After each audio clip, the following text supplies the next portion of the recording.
É complexo. Pois é. Então, é interessante pensar que eles são a primeira geração que galgam estudos profissionalizantes na família, talvez, né? Muito embora, no gráfico 9 da página 114, vocês querem ver esse gráfico? O meu está meio riscadinho aqui. Será que dá para ver? Não tem mirado nele. Tudo bem? Sim. Pode falar. Então, nesse gráfico 9 da 114, eles 33,4% consideram não ter parado os estudos. Olha que interessante. Quer dizer, o que se entende por parar o estudo? Né? Quando a gente está numa perspectiva de educação continuada, de uma educação sem fronteiras, uma educação que não para, né? Quer dizer, a gente está muito longe de falar da qualidade da educação, né? Do que se espera da educação. Mas a gente sabe que os anos de estudos concluídos, eles são proporcionais ao incremento de renda e qualidade de vida das pessoas. Quer dizer, diversos estudos epidemiológicos, por exemplo, eles comprovam que os anos de escolaridade das mães trazem impactos positivos sobre a saúde das crianças das famílias. O mesmo acontece com os anos de escolaridade dos chefes ou das chefes de família. Quer dizer, quanto mais anos de estudo os chefes de família têm, mais renda, né? Melhores condições de trabalho eles conseguem alcançar e, portanto, melhores salários, né? Melhores condições de renda. Então, os anos de estudo concluídos de renda aquela que sugere segurança e proteção social, para além daquela proteção social do Estado, mas aquela proteção social que esses jovens consideram, né? Que eles consideram proteção social seguranças que eles não vinculam ao Estado, né? Vinculam às famílias, à sua rede. Então, eu acho que essa colocação ela vai de encontro com uma das suas epígrafes, que é aquela que o filho vir da escola, o problema maior é estudar, que é para não ter meu filho trabalho e vida de gente levar. Então, aqui eu faço outra pergunta. Existe possibilidade de reprodução da vida social dissociada do mercado? E, por último, eu gostaria que você comentasse um parágrafo seu que eu achei interessante. Eu acho que é seu, porque eu não vi nenhuma referência, que é na página 59. E aí eu queria que você fosse lá na página 59, porque é um parágrafo longo. Eu posso ler ele aqui para vocês. Vocês estão com a pressa aí ou não? Só na bola, mas pode ler. Vai.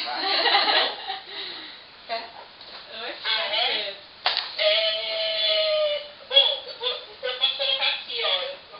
Será que eu consigo mirar? Não, a gente não precisa, pode ler. Vou ler. Tá, então lá. Dessa forma, diante da atual fase do sistema capitalista de produção, marcado pela financiarização excludente do capital, temos um cenário desafiante para a gestão social, marcado pelo sucateamento das instituições públicas, sobretudo políticas sociais, serviços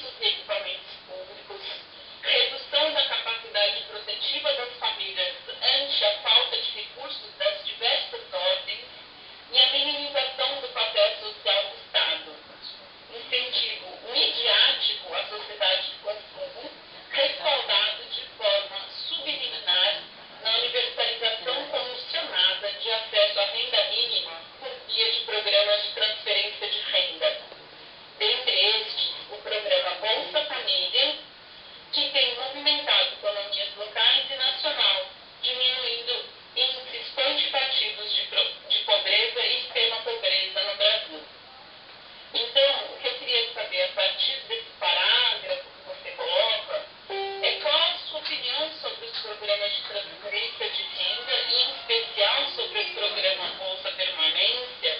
Por quê? Porque na sua fala agora, você faz uma crítica que eu não vi tão contundentemente no texto, mas vi na sua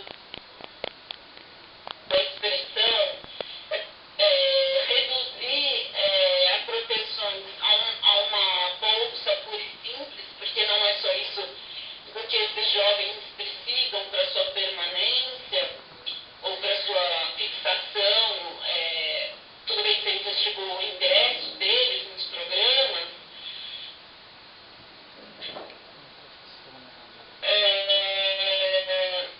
mas eu acho ao sistema atual. Embora essas últimas décadas sejam as décadas onde a gente tenha os melhores investimentos sociais já vistos antes no país. Então eu queria que você comentasse um pouco isso. Quer dizer, será que foi melhor antes? Será que foi muito ruim que a gente viu agora? Qual será a tendência? Eu acho que você tem eu acho que você tem bagagem para poder conversar um pouquinho comigo sobre isso. E era um pouquinho sobre esses assuntos que eu queria te ouvir. Pronto? Definir? Prontíssimo. Agora ela tem duas perguntas. A gente vai fazer de você responder agora, porque vai que a conexão cai, já está respondido. E aí as perguntas para a professora titular da Universidade Federal da Paraíba podem ser respondidas agora. Adorei. Obrigado, viu, Alice, pela leitura. Então vai, Gislaine. Pode. Oi, Alice. Que bom. Mais uma vez, né, obrigada pela disponibilidade, pela participação nesse momento tão importante de conclusão dessa formação. E aí, agradeço as contribuições, os elogios, muito obrigada. Realmente foram muito válidas as suas reflexões e veio de encontro ao que a gente estava discutindo e refletindo. E aí, quanto às suas questões, né, você coloca qual a matriz atual de interesse do Brasil. Né? A gente vê que hoje a matriz atual de interesse do Brasil é por um profissional polivalente, que ele tenha condições de responder a várias demandas, né? Que ele tenha uma formação múltipla e consiga dar resposta a várias demandas ao mesmo tempo, por assim dizer. Acho que esse é o maior interesse da matriz atual, formar profissionais polivalentes. Talvez essa formação polivalente não priorize uma formação humana, uma formação crítica, mas uma formação polivalente que atenda às requisições do mercado, que atenda às demandas da lei do valor, né, que essa polivalência se reflita numa poliacumulação, né, numa acumulação exponencial dos lucros, numa resposta que supere as expectativas do mercado. Então, eu acredito que essa é a atual matriz de interesse do Brasil e o atual esforço de investimento. É realmente formar profissionais polivalentes que atendam essa requisição de uma maneira exponencial às requisições do mercado, certamente. E aí, eu não tenho quando você pergunta, você acha que seria um investimento em ensino técnico ou superior?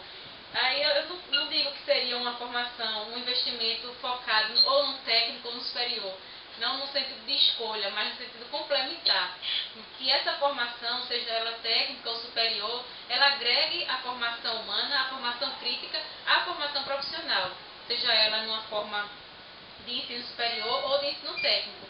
Mas que ela tenha condições de fortalecer o tripé do ensino, da pesquisa e da extensão e que isso possa remeter numa formação holística, né? Nessa perspectiva da educação unilateral, como eu trouxe no texto, que o Marx e Engels eles já destacam a sua época. Então, eu me posiciono dessa forma, que para além da primazia do ensino técnico ou superior, nós temos uma primazia da educação pública e de qualidade, que consiga agregar outros eixos da formação para além da formação para o mercado, mas da formação humana em si. E aí, outra indagação, né, quais seriam as necessidades do mercado? Como é? A necessidade do mercado deve impactar as matrizes da educação? Eu acredito que sim, né, numa perspectiva de que o mercado, ele é, sem dúvida, um espaço de e satisfação das necessidades no sentido de geração de valor para essa classe trabalhadora no mercado, que eles conseguem gerar valor ao seu trabalho e conseguem atender às suas necessidades humanas, né? Eu não seria utópico dizer que a formação ela deve estar dissociada do mercado, porque na prática não é essa a nossa realidade, né? A formação ela tem que estar alinhada à viabilidade do mercado, certamente, mas não se limitar às requisições deste, como eu havia falado na perspectiva de formação que eu acredito e defendo. E aí, nesse sentido, eu trago novamente o discurso de ponderar essa formação, não só para atender às expectativas do mercado, né, mas também a expectativa da própria formação humana, no sentido da emancipação humana, da emancipação política desses sujeitos dentro de um processo de formação, seja ele técnico ou superior. Né? E aí a gente coloca a defesa do ensino técnico para além da formação profissional, como eu tinha dito, né? Não, porque antes o ensino técnico ele tinha uma perspectiva de formar apenas para o trabalho, formar técnicos, operadores. E aí a gente defende a bandeira de agregar ao nível de formação técnico essa perspectiva da pesquisa, da extensão, que é o que acontece lá no campus Cabo Santo Agostinho. Nós temos um investimento forte em estudantes participando de projetos de pesquisa, projetos de extensão, de monitoria, que esses eixos eles vêm compor a política de assistência estudantil, né? As rubricas de bolsas nesse sentido do ensino, pesquisa e extensão, eles estão na rubrica da assistência estudantil, compõem o eixo técnico profissionalizante dentro da política. Nós temos os programas específicos, que aí é a Bolsa Permanente, auxílio à visita técnica, a participação em eventos. Nós temos esse eixo técnico, o eixo técnico-científico, que nós abarcamos a questão da pesquisa, da extensão e da monitoria. Então, já mostrando essa assistência estudantil vinculada não só à perspectiva das condições de permanência, mas da própria formação, né? Trazer na política de assistência estudantil o eixo da formação, da permanência, por assim dizer, que seriam esses programas específicos, mas também o eixo da formação, de uma formação complementar, de priorizar essa formação complementar para além do espaço das salas de aula, né? Da formação curricular, por assim dizer. E aí você coloca a reflexão de que existe possibilidade de reprodução dissociada do mercado. Eu acredito que dentro dessa ordem na qual nós vivemos, não. Né, o mercado é um ator importante na trama de relações dessa sociabilidade. E aí eu não acredito, não seria utópico dizer que existe uma sociabilidade para além do mercado, excluindo o mercado, mas no mercado dentro das suas instâncias, né? Não no mercado que supere a primazia do Estado, não no mercado que venha substituir as iniciativas estatais, mas no mercado que venha complementar. E aí a gente vê um cenário de complementariedade invertida, né? Do que seria complementar, que seriam as ações do Estado, as ações do mercado ante a primazia do Estado. Nós vemos essa complementariedade invertida, uma vez que o mercado ele vem assumindo a primazia na resposta a muitas demandas sociais que deveriam ser assumidas prioritariamente e de forma diante de uma primazia do Estado. Não sei se você conseguiu acompanhar agora essa minha indicação. Enfim, sim. E com relação à opinião sobre os programas de transferência de renda, eu considero sim os impactos reais e imediatos desses programas, né, nas condições de vida dessas famílias atendidas, né, as repercussões na questão da economia local e nacional, como eu coloquei no parágrafo 5. Então, não desconsidero, considero uma iniciativa importante, mas que não se limite mas que a proteção social não se limite a essa perspectiva de renda. Né? E a própria pesquisa aponta isso, né? Que as relações elas são preponderantes, que é preciso que o Estado invista na capacidade produtiva das famílias, para que elas tenham condições de ofertar essa proteção, né? Uma vez que a identificação da família e das relações é muito importante nessa questão do entendimento, né, das situações vivenciadas e evidenciadas por esse sujeito. Então, como fortalecer a capacidade produtiva das famílias? Né? Quais são as mediações para isso? E aí eu acho que a transferência de renda não é o caminho único e absoluto. Né? Tem outros elementos que precisam ser considerados para fortalecer essa trajetória de proteção, esse cotidiano de proteção que a gente traz aqui a partir da experiência desses sujeitos. Quanto ao programa Bolsa Família, Bolsa Permanência, né, que é o programa institucional, eu considero muito relevante, né, essa estratégia de permanência, mas aí eu ratifico a questão desse impasse do programa Bolsa Família limitada ao auxílio financeiro. Né? A tendência que a gente vem acompanhando na prática profissional é realmente essa limitação do programa Bolsa Permanência ao auxílio financeiro. Né? O auxílio financeiro mínimo, que a cada semestre que a gente lança o edital, o valor dessas bolsas cai, porque a demanda de estudantes aumenta e o orçamento institucional para assistência estudantil não é proporcional. Então, a gente tem uma dificuldade muito grande, os estudantes sentem isso, né? Reclamam como é que o valor da passagem aumentou e a bolsa diminuiu, não está dando para pagar a passagem, não é só a passagem que eles precisam, e é o que a gente vem considerando nessas análises socioeconômicas para o valor da bolsa, né? Trazendo a análise socioeconômica, e o que a gente prioriza, infelizmente, é a questão do transporte. A gente vem avaliando muito essa questão do transporte, de quanto eles gastam para chegar à instituição. E muitas vezes o valor da bolsa é só para atender a questão do transporte. O valor da bolsa é mínimo e insuficiente para atender outras questões de outras ordens que perpassam essa formação. Alimentação, nós não temos restaurantes universitários, tudo bem que o Campus Cabo está sendo construído em sede definitiva, né, mas na provisória a gente não tem essa questão de auxílio de restaurante universitário, e no próprio Campus Recife, que é um campus centenário, né, nós não temos ainda restaurante universitário, nós não temos moradia estudantil. Então o que temos para garantir essas condições de permanência é o auxílio financeiro do programa Bolsa Permanência. Cada vez diminui o valor e não dá para satisfazer essas demandas via mercado com essa limitação de auxílio que a gente tem no Bolsa Permanência. Não desconsiderando a sua importância, como eu já havia falado, mas colocando isso como um ponto de crítica para que a gente realmente possa avaliar, né, e demandar outra postura do Estado frente a essa demanda, né, uma vez que ele coloca como eixo prioritário do Programa Nacional de Assistência Estudantil democratizar as condições de permanência e minimizar as situações de desigualdade para o acesso, permanência e êxito. Né? Então, quais são as condições objetivas que esse aparelho estatal está dando para que realmente a gente consiga ponderar essas questões dentro desse processo de permanência e êxito na formação? Eu acho que eu respondi, né? Respondeu, Alice? Respondi, Alice. Então tá ótimo. Então, Estou satisfeita.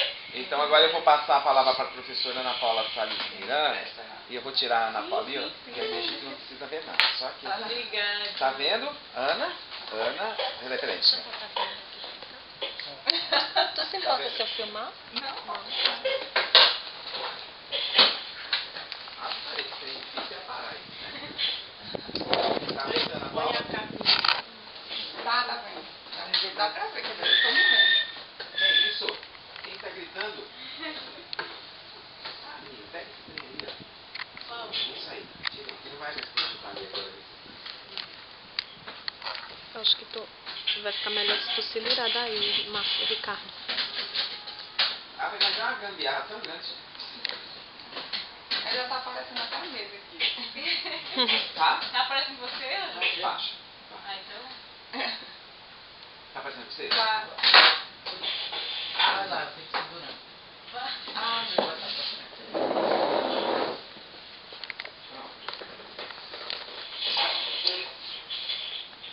bom dia, né? Primeiro eu quero agradecer pelo convite, Marcelo, Gislânia, de Marinalva. Estou muito contente. A primeira vez que eu estou na boca com o Marcelo, Marinalva também, então é muita satisfação, porque são pessoas. de muitos que E são pessoas que eu admiro profissionalmente, mas que também eu tenho uma relação de admiração pessoal. Então eu estou muito feliz de estar aqui. Fico feliz também de poder participar desse momento num trabalho, Gislane, que foi muito bem construído. Então, assim, a Alice até colocou que você estava presente no seu trabalho. Quando eu estava lendo, eu não sabia se era você que estava presente no seu trabalho, porque eu não a conhecia pessoalmente. Mas quando você estava apresentando, então sim, a gente vê que era você, porque você demonstrou um domínio do que você do que você escreveu, do que você construiu. Porque muitas vezes a gente chega no momento da apresentação e a gente vê que o aluno mal sabe direito o que era o objeto que ele estava trabalhando, né? Terminou o trabalho e não tem o domínio nem sequer do objeto direito. Então, isso não foi o que ficou patente, que você realmente se apropriou do seu objeto, da sua pesquisa, da temática, e isso é muito bom para a gente que está fazendo análise do trabalho. Então, ele foi escrito de uma forma muito clara, com profundidade, né, que até ela colocou complexo, com a necessária profundidade, mas sem dificuldade na leitura. Então, é uma leitura interessante, embora uma leitura longa, né? Assim, tanto que você também não conseguiu, a sua apresentação foi muito boa, mas você também não conseguiu sintetizar no tempo que tinha sido previsto, porque, de fato, você trabalhou muitas categorias na sua pesquisa, o seu questionário era imenso, né? E os dados também que você qualificou, analisou, também muito extensos. Então, para você, eu acredito que você deve ter tido dificuldade de resumir, sintetizar, né? A bibliografia atual também fez um ótimo diálogo entre os autores, uma conversação entre os capítulos, entre as partes, então também é bem interessante. Diferente da professora Alice, eu sou muito metódica, então eu vou ponto por ponto. São dois perfis diferentes, né? Então, assim, com relação à sua introdução, ela também foi muito clara, como todo o texto contemplou a parte introdutória, que insere o leitor, digamos assim, na discussão que você vai realizar. Mas eu acho que, embora você tenha seguido, inclusive no seu resumo, pontuando objetivos específicos, metodologia, principais resultados, que muitas vezes não acontece, por exemplo, no resumo, da pessoa se preocupar em detalhar tudo isso, eu acho que faltou só você informar de maneira explícita, certo? O tema, né, e o objeto que você trabalhou em si, e também a partir de que surgiu o seu interesse na pesquisa. Porque, assim, isso foi uma coisa que eu senti um pouquinho falta do seu trabalho, foi de Gislânia se colocando pessoalmente. Então, assim, você faz uma análise imensa, mas a partir de que surgiu? Pelo que você coloca, até tinha aqui, eu acredito que seja da sua experiência profissional como assistente social do Instituto. Mas isso fica tácito, né? Não tá explícito, não. Para além da relevância acadêmica que você pontuou, eu acho que a pesquisa também constitui uma relevância social, porque você faz uma análise da política educacional não recortada, não restrita à política setorial, mas vinculada diretamente à questão da proteção social. Aí tem uma coisa que você coloca desde já da sua introdução e que percorre seu texto, e nas considerações finais você continua, você diz assim, faz referência à questão do êxito na formação. É um dos pressupostos que você toma para avaliar a política educacional, no caso dos estudantes que você investigou. Aí eu queria que você expusesse qual é a sua compreensão de êxito aqui. Se é de concluir, porque você fala da evasão, né? Ou se é o êxito na inserção no mercado de trabalho, ou se é o êxito na melhoria das condições de vida ou de renda dessas famílias às quais pertencem esses estudantes, porque eu fiquei na dúvida, eu achei que era êxito na conclusão, mas eu não entendi, não tive essa certeza. Então acho que você podia, já que é um dos pressupostos, a questão do término e do êxito, então, né, definir o que é esse êxito. Aí vamos para o seu capítulo 1. Na parte 1.1 você faz uma abordagem que parte da inextricável relação entre o Estado e a sociedade, que fundamenta a instituição de direito, que inflexiona o padrão de proteção social que os países constroem, faz uma reconstrução histórica, lógica, que aborda industrialização, enfrentamento da questão social, formação, desenvolvimento da classe operária, né? Bem como as distintas respostas institucionais. Aí na página 30, entre a 30 e a 31, quando você introduz introduz a questão da refuncionalização do Estado, eu acho que você poderia situar que essa discussão que remete aos 30 anos gloriosos que você se refere, ela está restrita à questão da Europa Ocidental. Por quê? Embora você até situe isso na página 32, você começou falando do Brasil, aí você passa mais ou menos 2 páginas falando sobre a Europa, e aí, para um leitor desavisado, numa leitura mais rápida, não fica muito claro se aquilo ali também aconteceu no Brasil, e a gente sabe que não aconteceu. Pelo menos eu não compartilho dessa compreensão. E aí você acaba recuperando o perfil do Estado Nacional na página 34, né, ao se referir ao panorama brasileiro. Então, eu acho que era preciso você fazer apenas uma inserção especificando, de fato, né, essa periodização. Nesse sentido, você, para mim, nessa parte de 1.1, você deu um salto dos anos 30 para os anos 90, porque na página 30 você está se referindo ao início, e aí depois, quando você faz a discussão na Europa Ocidental, e quando você já volta para os anos 90. Só que aí você recupera depois, acho que no ponto 1, ponto 2, né? Então, mas de qualquer maneira ficou um salto histórico muito grande. Ela tentou maridar e não conseguiu. Né? Tem uma coisa que eu acho interessante, que você coloca em cada autor, você dá a ficha... Olha aí, A ficha. a orientação Por quê? do Marcelo. Porque tem gente que vai ver que não é assistente social, não conhece os autores, então tem que saber quem é o pesquisador, de onde Entendi. vem. Eu nunca tinha visto essa preocupação. Até Esposar te ama isso aí. Ah, tá. Esposar te ama. Aí no ponto 1.2, você faz uma pertinente conceituação do que é proteção social, mas eu acho que após esse momento, entre as páginas 40 e 41, você acabou se repetindo em relação ao que você havia abordado no ponto 1.1, embora prossiga na devida abordagem da proteção social. Achei muito elucidativo o quadro. Aí assim, tem uma coisa, você chama tabelas, certo? Várias tabelas, só que tabelas não se fecham. Primeira coisa, nas laterais. Aí assim, pra mim essas tabelas são quadros ou figuras. Ou você conserta, seguindo a norma da BNT, ou então você redefine. Mas enfim, isso aí é uma coisa que é bem simples. Como é, menino? Que de novo? Tabelas não se fecham, né? Então, na maioria das tabelas dela, pra mim, são quadros ou figuras. Não Tabela não tem uma linha embaixo, né? nas laterais, ela não fecha. Não fecha. Ah, tá. Mas assim, isso daí é bem... Quanto à forma, a gente tem que ver. então... inclusive, quanto à forma, já vou falar, os gráficos, você esquece de colocar a fonte primária, né? Tem algumas figuras que você coloca a fonte, que seria o site, mas na verdade não é para ser o site, é a fonte de onde você tirou o que estava naquele site, né? Pequenos concertinhos, mas olha, o seu trabalho foi dos que eu já vi, que tem menos erros de português, menos erros de formatação, bem fechadinho. Sim, então mesmo que esse quadro tenha sido elucidativo, a partir da página 45, né? Mas acho que ficaria mais lógico se ele fosse levado para a página 43, ou seja, recortado, e após o quarto parágrafo, e após a exposição dele, você detalhasse a análise que você faz sobre a Constituição de 88. Porque ficou assim, você foi, aí falou da Constituição, aí volta o gráfico se referindo ao que você já tinha falado, aí depois retoma a Constituição, certo?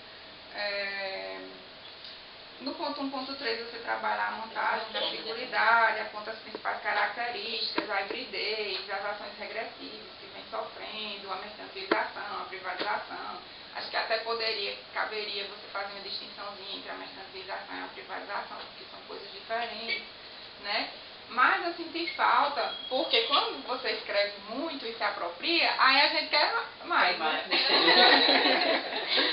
Se você apontar o princípio da subsidiariedade, porque ele atravessa tanto o texto constitucional quanto todas as legislações pertinentes das políticas setoriais e o seu trabalho, quando você está falando no terceiro capítulo sobre a proteção, o sentido de proteção que as pessoas percebem, o princípio da subsidiariedade está presente nele, né? Então, eu acho que você poderia ter, não é você falar mais um capítulo, é só uma nota, alguma coisa. Sobre a fala da Ana Elizabeth, acerca da assistencialização do Estado brasileiro, que está na página 57, eu fiquei me perguntando, como é que é possível conceber a seguridade se a proteção social vem afunilando na direção de apenas uma das políticas, no caso a política da assistência, justamente aquela em que o recorte de renda e as condicionalidades se fazem mais presentes.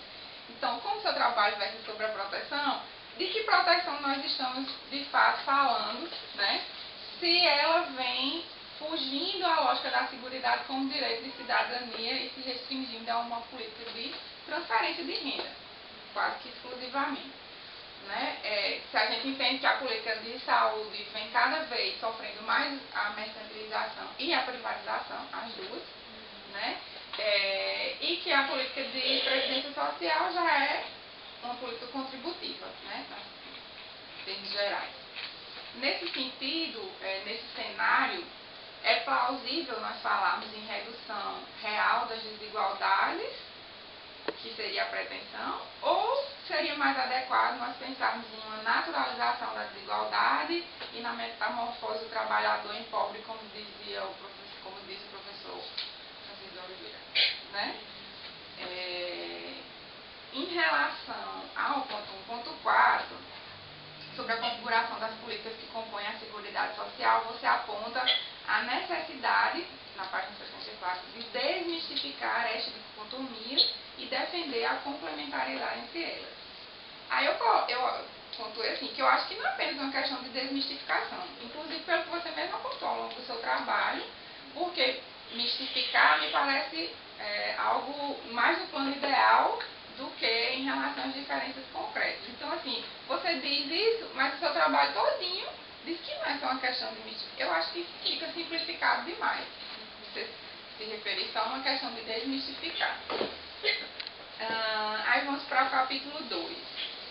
Na página 74, você faz uma recuperação cronológica e factual da política educacional no país, ao que eu destaco a colocação do Fórum Nacional de Defesa da Escola Pública, que apontou que, abre aspas, a história do Brasil e da educação é uma história de perda, de exclusão e de manutenção de determinados privilégios de minorias. Para mim, esse seria, digamos assim, o parágrafo mais contundente do seu capítulo 2, porque ele é ratificado no seu capítulo 3 e na sua hipótese, quer dizer, enfim. Para mim, essa colocação ela é central na definição da sua amostra intencional, que inclui justamente os que não estão inseridos nessas minorias privilegiadas, digamos assim, né? Entretanto, como o seu capítulo 2 se refere à proteção social e educação no Brasil, eu senti falta, nesse momento, de você fazer uma construção mais estreita que unisse a questão da educação com a questão da proteção social mesmo, certo? Não é que você não faz essa construção, mas eu achei que nessa parte você poderia ter feito essa ligação entre elas, articulando melhor, certo? Porque você quase que só faz isso no seu capítulo 3, porque o seu capítulo 1 todinho detalhou a proteção, o seu capítulo 2 se funda na política educacional, mas eu achei que aqui, nesse ponto, você poderia ter feito um diálogo mais estreito entre a questão da proteção e a educação. No 2.2, na página 82, sobre a equidade mencionada, para mim não ficou claro se a perspectiva prevista pela CEPAL, certo? E depois apontada no terceiro período por Oliveira e Duarte, que você trouxe na sua apresentação, se foi uma perspectiva de equidade do acesso à educação, certo? No caso do acesso ao serviço de educação, ou se foi uma equidade da política educacional, tem diferença, né? Sabendo que a equidade no acesso visa a redução das desigualdades nessa esfera e que a equidade na política conecta essa política às demais políticas setoriais e, nesse sentido, sim, configurar a proteção social. Então, para mim, não ficou claro. E como é uma coisa que ficou muito presente, tão presente que você até recuperou na sua apresentação, eu queria que você tecesse alguma consideração sobre qual é essa perspectiva de equidade que transpassa o seu trabalho. E a política educacional. E qual o impacto dessa perspectiva, vinculada à funcionalidade econômica da educação, sobre a política educacional vigente? certo? Que você enfatiza a questão da educação como preparação para o trabalho. Inclusive, o recorte que você faz é da política da educação profissional, né? Eu estou falando muito rápido, eu falo muito rápido, desculpa, hein? Depois, na sua compreensão, qual a ênfase que norteou a ampliação da expansão da rede federal de educação profissional e tecnológica, a despeito da expansão da privatização observada no mesmo período, certo? Qual a ênfase? Por que essa preocupação? Embora já esteja meio que escrito. No ponto 2.3, na 87, você fala de questões sociais. Então, a correção aqui foi a única vez. Questão social. Na fala falou. Não, mas foi a única vez, pelo menos, que eu vi, mas fazer essa correção, certo? E na 87, para mim, o que se destacou ao longo dos seus apontamentos, ratificou a pecha da histórica dimensão assistencial presente na assistência estudantil, a despeito do decreto 7.234, que até você traz na sua apresentação também. Aí vamos para o capítulo 3. Você apresentou a hipótese já nas primeiras linhas do seu capítulo 3, certo? É uma opção, certo? Dos seus orientadores, enfim. Mas normalmente a gente traz no final, né? Quando a gente apresenta todos os dados. Não é errado, mas eu só achei diferente. Aí vamos para a página 105. Contraditoriamente à sua pesquisa, que ela é riquíssima em dados, como já coloquei, um questionário muito longo, você fez uma abordagem superficial do seu perfil metodológico, do percurso metodológico. Praticamente você não se referiu a ele, certo? Então, assim, você não detalhou, por exemplo, o período de aplicação dos questionários, por que você optou pelo questionário online, se você teve dificuldades para a pesquisa, se você não teve, se teve facilidade por você ser assistente social de lá, como é que se realizou o grupo focal, quando foi que você realizou, se todos participaram, já que o questionário era online. Parece assim que a pesquisa caiu pronta no seu colo. E na verdade deve ter sido um trabalho bem longo, né? Então, assim, eu acho que houve assim, um certo menosprezo do processo metodológico. Você diz quais foram os seus instrumentos, mas você não recupera. Então, aí aqui, assim, de tudo que eu falei, você pode ignorar, mas assim, aqui eu acho que você poderia se deter um pouquinho, porque fica quase que uma pesquisa em suspenso, assim. A autorização da Plataforma Brasil, você até traz do Conselho de Ética e Pesquisa, mas você não fala mais nada da sua pesquisa. Então, acho que você poderia trazer aqui, certo? Sobre a questão da mãe como responsável familiar em 64% das famílias, eu acho assim, eu fiquei pensando assim, bom, 54% das famílias têm como modelo, o modelo tradicional, né? Dessas 54%, 32% tinham como responsável o pai, ou é porque existiam famílias em que só existia a figura do pai, não existia a da mãe? Porque parece assim um número muito maior do que de fato ele é, 64%. Então, eu acho que poderia ter uma maior classificação desse dado. Acho que tem que só deixar claro que foge à regra da família tradicional, daquela que foge à regra, o outro total, 64% são chefiados por mulheres. Isso tem que ficar mais claro no texto, porque parece que quando a amostra inteira... enfatizar isso. Parece que a amostra inteira tem isso, 64%. Já entendi.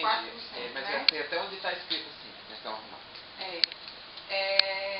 Eu senti falta de uma análise qualitativa dos dados referentes à faixa etária, etnia, escolaridade e situação ocupacional, a exemplo do que você fez em relação ao número de membros, a análise dos arranjos, a maior interação entre os dados. Enfim, você faz isso, mas os primeiros dados você quase que você descreve nos parágrafos o que já tinha nos gráficos. Não teve detalhamento, não teve análise. Acho que a informação do gráfico 9 apresentou menor clareza, tendo em vista que você mesclou informações do grupo familiar com as dos estudantes. E era um dado bem significativo, porque é a saída ou a permanência na formação regular, digamos assim. Então a gente não sabe direito se daqueles que saíram, por exemplo, você diz assim, 45% dos responsáveis não têm ensino fundamental. Então daqueles que você disse que tiveram problemas e que já durante um tempo pararam a formação, estão incluídos esses 45%, eu acho que se você tivesse colocado só os estudantes e depois só as famílias, tinha sido mais claro. Porque a gente não sabe direito se está tendo um maior investimento agora na questão educacional ou não, entendeu? Sobre a solidariedade, o que você encontrou corrobora o que Sarkis e tal também já tinham encontrado, que é a formação de redes de proteção pelas famílias, pela vizinhança, enfim. Do mesmo modo, a ausência da infraestrutura básica no entorno ou no habitat também ratifica as informações das pesquisas voltadas à política habitacional. Eu, inclusive, participei na semana passada de uma banca que falava sobre o entorno e era justamente as mesmas questões que você encontrou, eram pessoas beneficiárias do BPC, eram as mesmas dificuldades, as mesmas ausências na infraestrutura. Que pesquisa foi essa? Da Jamília, era sobre as pessoas com AIDS e a política habitacional.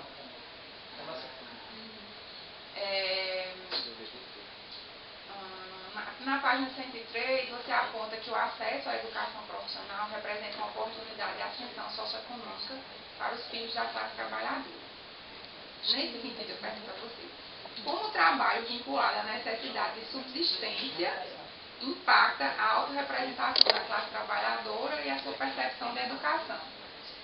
Porque como é que é esse trabalho? Porque assim, quando você aponta a questão da educação profissional, você vincula diretamente à ascensão econômica.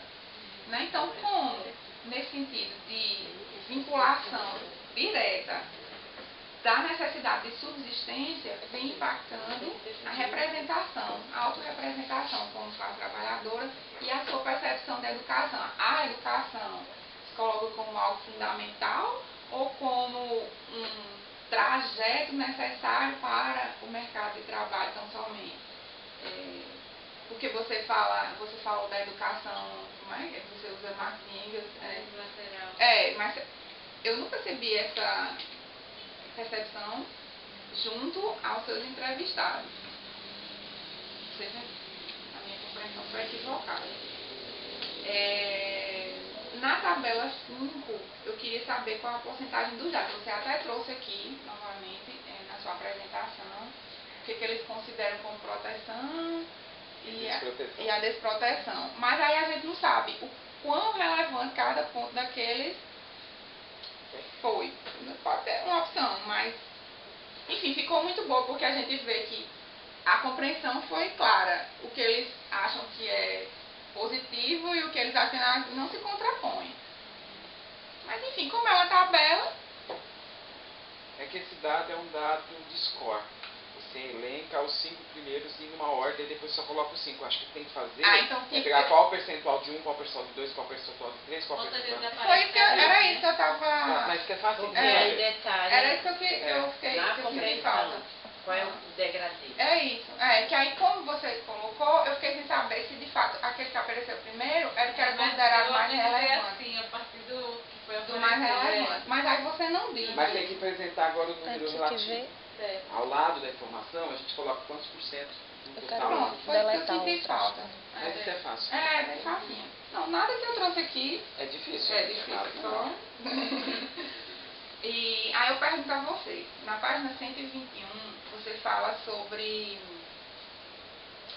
a compreensão de proteção que eles têm, certo? E aí eles citaram a violência e a questão da família, né?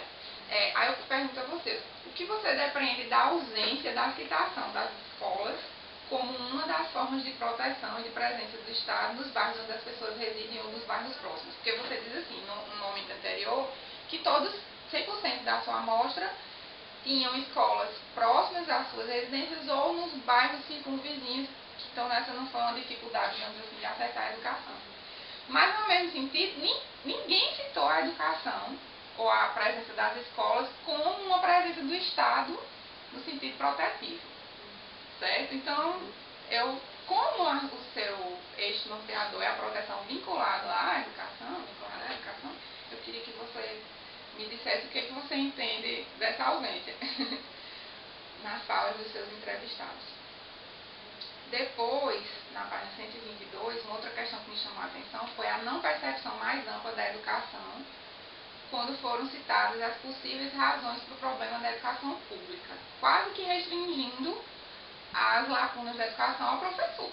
Eu me senti super triste nesse momento, como docente, né, porque tudo era a falta de motivação, a falta de recursos para o professor, mas ninguém falou especificamente sobre as metodologias, sobre as diretrizes, sobre o distanciamento da realidade com a vida dos sujeitos com as propostas educativas, né, a infraestrutura da escola, nada, só foi quase uma culpabilização do professor, foi. Ana, depois no ponto 3.4 ficou bem evidente o caráter de urgência de enfrentamento das necessidades sociais, que não apenas permanecem, mas se fortalecem no cotidiano profissional. Entretanto, essa já é a segunda dissertação, inclusive a outra era até de um aluno de Recife também, de Pernambuco.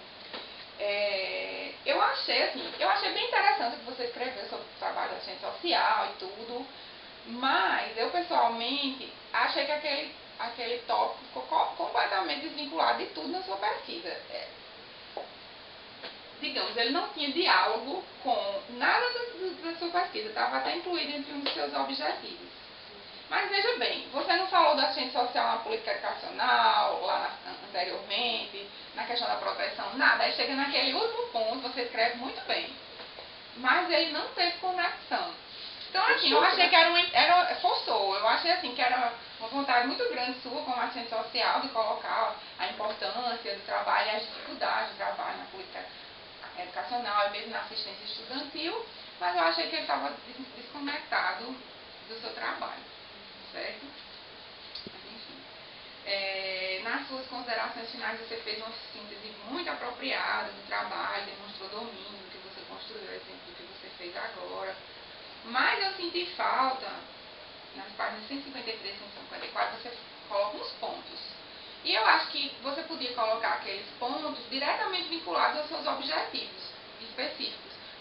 Porque como foi um trabalho bem longo, se a gente vai querer responder, por exemplo, aí eu tenho que ler tudo de novo para poder retomar as respostas que você encontrou ao que se propôs, ao que você questionou, certo? Ao que você se propôs. Então eu acho que assim, pegando aqueles pontos, você podia recuperar os seus objetivos e conectar diretamente com as respostas. Porque eu acho que sempre isso demonstra um respeito ao leitor, no sentido de que você vê que a pessoa conseguiu não apenas refletir, mas direcionar as respostas, né? Essa é uma opinião pessoal. Então eu considero que uma coisa que atravessou todo o seu trabalho é a negação da proteção social ampla, certo? Por mais que você defenda, ficou evidente que essa ampliação ela não está presente no Estado brasileiro. Ou de seguridade social no sentido beberidiano, a gente não tem isso. Mas sim a montagem de uma série de ações que, embora necessárias, posta a extrema desigualdade que está presente na nossa sociedade, acabam por naturalizar a desigualdade sem enfrentar realmente as suas raízes. Inclusive, você mesmo aponta em alguns parágrafos isso. E uma outra questão que eu achei muito boa é que eu não queria me furtar de apontar, foi a sua preocupação com a categoria da mediação ao longo de todo o seu trabalho. Certo? Então, assim, muitas vezes a pessoa diz que usou a teoria crítica, o método dialético, não sei o quê, mas a gente não vê a mediação presente. E no seu trabalho, a mediação está presente, então quero dar os parabéns para você, para os seus orientadores. Realmente foi um trabalho de fôlego, uma pesquisa muito extensa. Eu acho até que tem algumas questões que os dados não estavam aqui, das respostas. Algumas respostas dos dados não foram. Mas também era do tamanho do mundo, né? Mas parabéns, viu, pelo seu trabalho, pela forma como você se coloca, pelo respeito ao seu objeto, pela escolha do tema, enfim, parabéns. Vai lá. Obrigado. Pode. E agora, hein? Agora é você, eu? Não. Agora ela Deixa responde. ela responder e depois. Ah, Maria, tu vai Mas nem sei se eu anotei tudo, porque, enfim, mas você vai. Sim, eu vai vou entregar. partilhar. Eu vou entregar também o trabalho assim. Tem umas coisinhas pequenininhas que eu fui identificando. Aí, como eu tenho um PDF, Obrigada. Sim, deixa eu tentar responder. E ela estava com um medo tão grande que ele sabia quem era a Ana Paula e quem era a Alice. é horrível, né, gente? Não conhece. Olha, quanto à compreensão de êxito, né, que foi apontada que seria a própria política de assistência estudantil, ela prioriza esses três eixos, o acesso, a permanência e o êxito. Né? Por isso que eu sempre aponto e no final eu coloco a ficha de indicação para outras pesquisas para associar essas trajetórias a partir do eixo articulado do acesso, permanência e do êxito. Uma vez que a gente tratou a conjuntura do acesso, né? Como se desse acesso, as trajetórias e as relações travadas na perspectiva, na mediação desse acesso.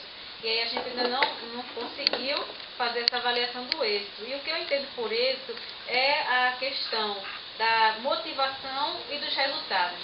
Sim, a política ela não expressa essa concepção de êxito, mas para mim o êxito significaria o resultado conjunto à motivação. E aí a gente traz na pesquisa quais seriam as principais motivações dos estudantes para o acesso à educação profissional. Então, para mim, o êxito seria, depois da formação, saber se realmente essas motivações elas se concretizaram, né? A gente conseguiu materializar o que se propunha ao início da formação. Sim, a formação foi motivada pelo acesso ao mercado de trabalho, a formação foi motivada por uma condição de renda melhor, a formação foi motivada por uma ampliação no conhecimento em uma área específica de formação, e aí a gente conseguiu alcançar isso. Após um período X de formação, a gente conseguiu o acesso ao mercado em condições melhores do que já se vivenciava ou em condições almejadas. A gente conseguiu realmente ampliar essa formação, a gente conseguiu garantir essa elevação da renda individual e familiar. Então, para mim, a análise do êxito partiria da motivação do acesso. Né? E como a gente não tem nenhuma turma ainda que concluiu, tendo visto que é um campus novo, que a gente não tem nenhuma turma que concluiu, não dava para avaliar nesse momento o êxito. Né? E a questão da permanência também seria uma discussão muito ampla que a gente, num espaço-tempo de uma pesquisa de mestrado, a gente não teria condições de avaliar. Por isso, nos detivemos ao contexto de acesso a essa educação profissional. Não sei, a questão da equidade do acesso, seria a equidade do acesso da política de educação. E aí eu me coloco como coloco o discurso que a CEPAL traz, e desse slogan da pátria educadora que se faz com mais acesso à educação, e a gente vê que essa perspectiva de acesso que vem sendo propagada é a equidade pela ampliação das vagas, né? E não pela democratização desse acesso. Como é que a gente não consegue, acho que a gente não alcançou ainda um patamar de equidade de condições de permanência e de minimização das condições de desigualdades para a permanência e a questão do êxito. Mas a equidade de acesso que vem sendo propagada tem sido uma equidade no sentido da ampliação das vagas desse acesso. A perspectiva é de equidade no acesso. É equidade no acesso, a partir de mediações, de estratégias que impactem no aumento da oferta de vagas. E aí a gente vê a tendência privatizante na oferta desse acesso a partir de programas como o FIES, como o ProUni, né, que elevam o número de vagas de acesso para essa classe, que, como você disse, não tem esse privilégio dentro dessa perspectiva de educação, dessa marca elitista, né, e privatizante, de privilégio de uma minoria a essa educação. E aí a gente vê que essa preocupação da equidade, do discurso da equidade, da promoção do acesso, dentro do fortalecimento de uma perspectiva de pátria educadora, está acontecendo atrelado à ampliação das vagas. Mas aí a gente talvez não esteja, faz a estratégia do Estado, priorizando a equidade da permanência. Né? Como eu vinha falando da questão da bolsificação, dos programas de assistência estudantil. Então isso reflete, né, é uma evidência clara que a equidade da permanência ela não vem sendo garantida. E que a equidade do acesso tem se dado por essa ampliação do número de vagas. E por isso a preocupação dessa expansão, né? Por isso esses projetos de expansão dos institutos federais, que isso reflete no aumento do número de vagas, e ao passo que também tem sido criadas estratégias de fundo privatizante, né? Nesse sentido, nessa parceria público-privada, através de um aumento de vagas financiadas pelo fundo público nas instituições privadas para também fortalecer essa questão do acesso. Nesse discurso da democratização do acesso, mas que vem repercutindo, vem se materializando, né, sobretudo na criação de vagas que garantam esse acesso. É o paradoxo das políticas sociais brasileiras públicas, né? Elas, o fundamento da lei é que elas sejam universais, no sentido de que sejam integrais, intersetoriais, e a equidade, que é uma das questões que perpassam as políticas, é na equidade sempre do acesso e não da política. Então ela acaba restringindo, uma coisa nega a outra, quase. Pois é. Bom, já acho que falei, né, dessa expansão dos estudos federais, da privatização, como trabalho nessa perspectiva do mercado, né? Essa representação, você colocou, questionou como eu considero o trabalho, nessa a formação para o trabalho. Foi, porque você coloca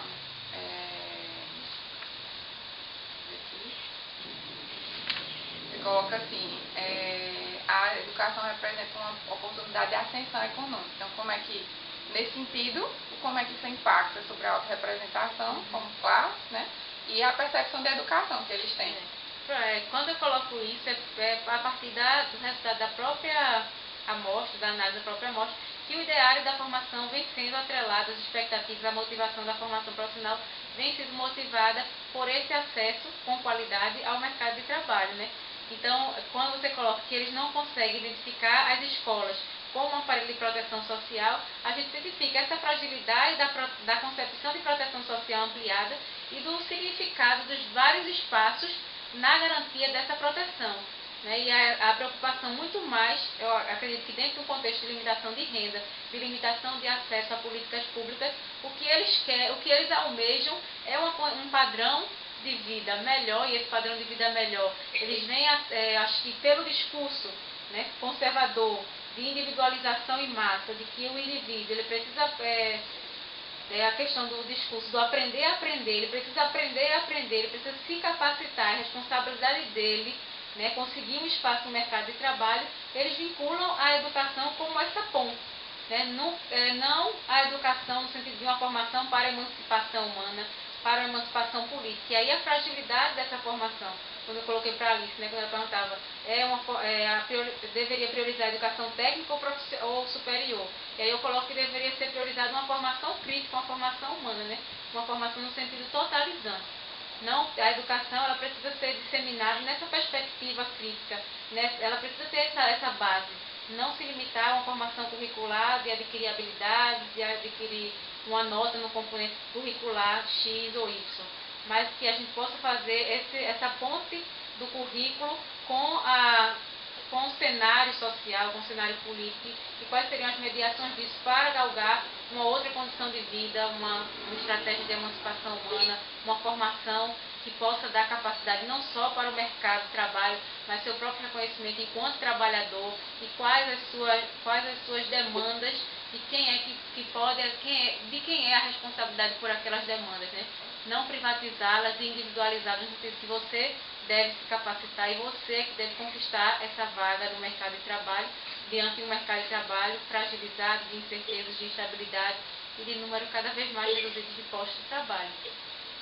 Acho que é mais ou menos por aí. Tem mais coisas que eu preciso. Não, tá bom, tá bom.